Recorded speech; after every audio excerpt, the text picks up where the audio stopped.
welcome to my channel. I hope you all are doing well. Happy Awareness Thursday, and today we are going to touch on the 5 types of Crohn's disease. I think this is important to talk about as most people don't know there are more than one type of Crohn's disease, so I thought we'd talk about it today. Now, I gotta say, if you like my content, please subscribe, hit the bell notification so it is turned on so you can get all of my content, like, comment, and let's get into this. I do want to let you know that I will link in the description box down below things to know about Crohn's disease and inflammatory bowel disease, which is Crohn's disease and ulcerative colitis. So if you want to learn more about IBD, Crohn's disease, ulcerative colitis, you can watch those videos and become more aware, which is very important and would mean so much to me. But why we are talking about this is because I was diagnosed with Crohn's disease 8 years ago, but I was misdiagnosed with ulcerative colitis when I was 10 years old, which was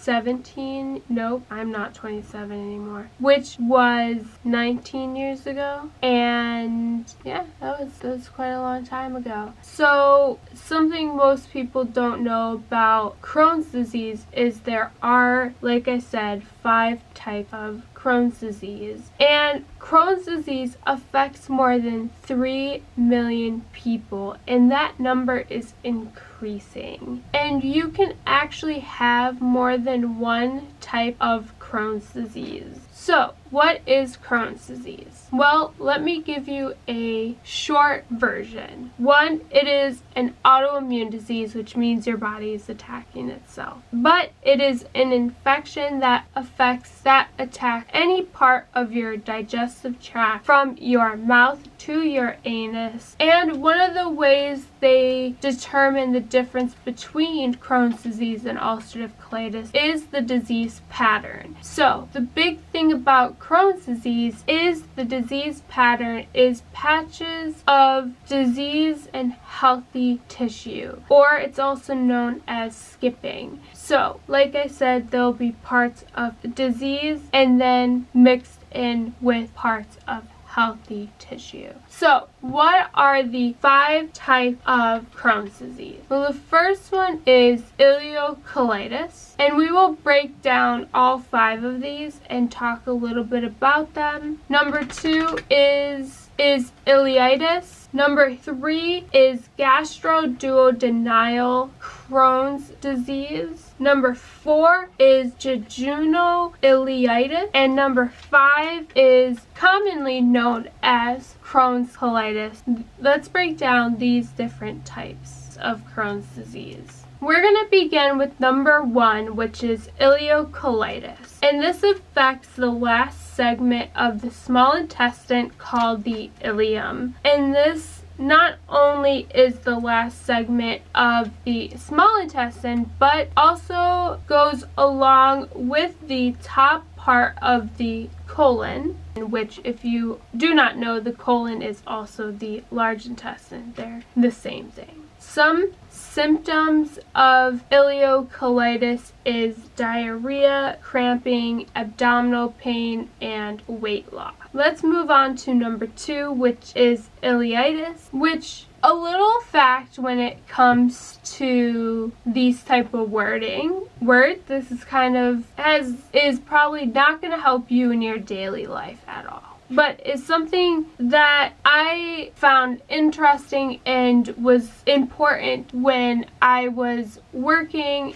and going to school as an LPN. So when it comes to words like ileitis, colitis, things like that have the last part itis, that actually means inflammation. So when you hear these words, like a little later, the word jejunoileitis, that is inflammation in the jejunum part of the small intestine. So it just, in the word, is giving you what the problem is and where. So I just thought I'd tell you that. So this is inflammation in the ileum So if you're curious why this one and the other one aren't the same thing, since the other one was also affecting the ileum. Well, the other one, number 1, ileocolitis, the inflammation wasn't only just in the ileum, but also in the first part of the colon. So it's also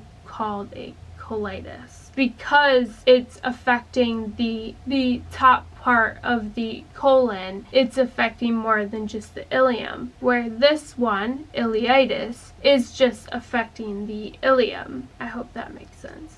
So, ileitis, like I said, inflammation in the ileum, which another fact is that the ileum is the longest and final segment in the small intestine. And a few little facts about the ileum and what it is subjected to do is that it absorbs the vitamin B12 and bile salts, which help with water absorption in the large intestine. So some of the symptoms when it comes to this type of Crohn's disease is a lot of the same symptoms as before as the previous. So diarrhea, cramping, abdominal pain, weight loss, but also inflammatory abscesses or fistulas within the lower right side of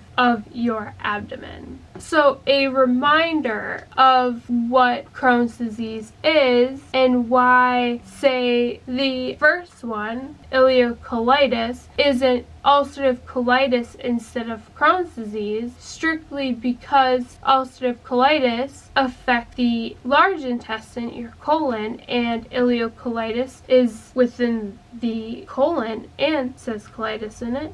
Ulcerative colitis affects only the large intestine. It doesn't go outside the large intestine at all. Ileocolitis also affects the ileum. So that's how we know this type of disease, this type of illness is Crohn's disease, because Crohn's disease can affect any part of the gastrointestinal tract, which also includes the large intestine, your colon. So that's why sometimes if it's affecting the large intestine, it can get confused, and why we really look hard at the disease pattern. So back to the disease pattern, if you remember, Crohn's disease has a skipping pattern with patches of disease and healthy tissue, where ulcerative colitis, just whatever part of the large intestine is being attacked, is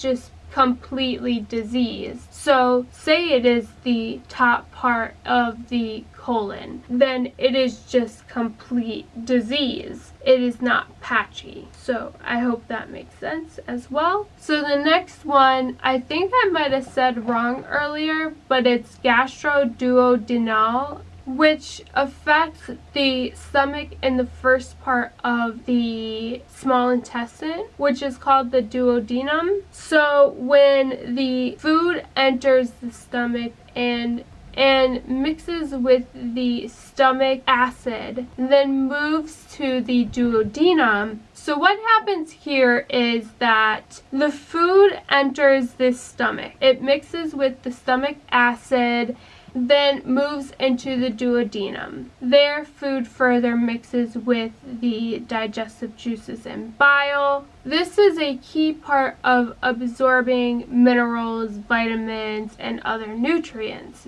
But when you think about it, when your body's attacking that part of the stomach and intestines, that isn't happening. So you're missing out on absorbing those minerals, vitamins, and nutrients. So you lose a lot. So some of the symptoms of this particular type of Crohn's disease is weight loss, nausea, and loss of appetite, which makes sense because it's attacking your stomach and first part of the next type is the jejunoileitis, and this occurs in the jejunum, which is a section just past duodenum. Now, something to know is that the duodenum and the jejunum play important roles when it comes in digesting foods, nutrients, and hydrating your body. If you suffer from this, you experience things like cramping, diarrhea, and fistulas. And of course, there's more things that you experience than some of the things that I'm listing off in these different types, but these are some of the big ones that I'm reading off. The majority of people experience. So the next one is Crohn's colitis, and this affects the main part of your large intestine. And this is why some people misbelieve that people can have both ulcerative colitis and Crohn's disease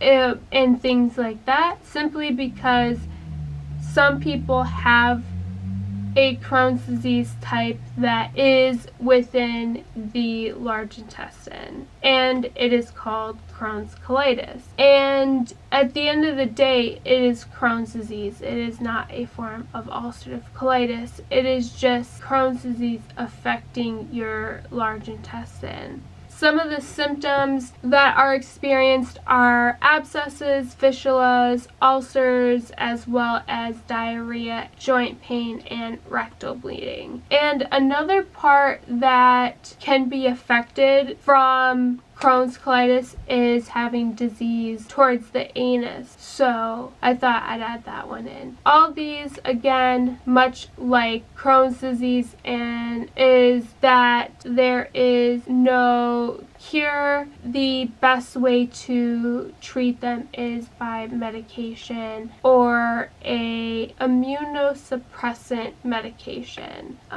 Things like Remicade, Humira, Stelara, medications like that. So those are the 5 different types of Crohn's disease. Let me know your thoughts on what we talked about here today, because I'd love to hear your thoughts. With that, thank you guys so much for watching. Stay safe and well, and I'll see you in the next one. Bye.